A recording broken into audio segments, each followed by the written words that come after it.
Hello guys, మా అన్నయ్యలు ఈ ఆకులు తెచ్చి ఏదో ప్రయోగాలు చేస్తున్నారు. పొద్దున్నే బేవర్స్ గాళ్ళు ఎక్కువైపోయారు. చచ్చా. ఇంట్రా అని అడిగితే మొరింగా పౌడర్ తయారు చేస్తున్నా అని అన్నారు.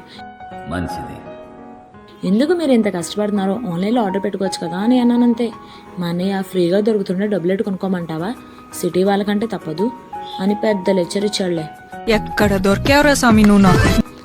ఉఫ్, సర్లే. వీళ్ళు ఆకులు తెచ్చి శుభ్రంగా కడిగేసి పైన రూమ్లో ఒక క్లాత్ వేసేసి ఆరబెట్టేశారు. ఒక 3 days అలానే ఉంచేయాలంట. ఏమైతుందో చూద్దాం. ఏదో వీళ్ళు ఆర్గానిక్గా ట్రై చేస్తున్నారంట. చిన్నప్పటి నుండి ఆర్గానిక్ ఫార్మింగ్ అంటే ఇంట్రెస్ట్ బాగా వచ్చింది నాకు. వెయిట్ డేస్ తర్వాత చెక్ చేసాం. ఆకులు బాగా ఎన్ని సౌండ్ కూడా వినండి ఎంత బాగా వస్తున్నాయో.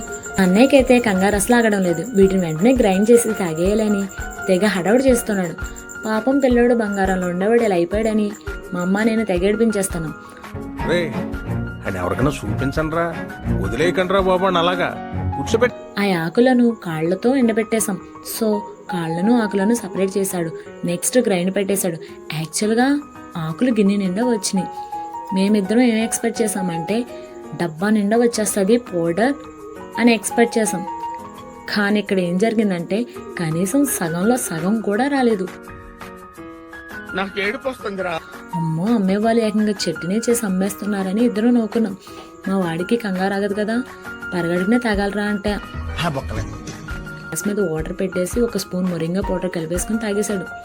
మొరింగా పౌడర్ చేయడానికి మా వాడు చాలా హడావిడి చేశాడు. కానీ నెక్స్ట్ డే దాని జోలుకు కూడా వెళ్ళా. నవ్వు ఆపుకుంటున్నావు కదరా. వీళ్ళు చేసే పనులన్నీ ఇలాగే ఉంటాయండి. Thanks for watching. Follow for more.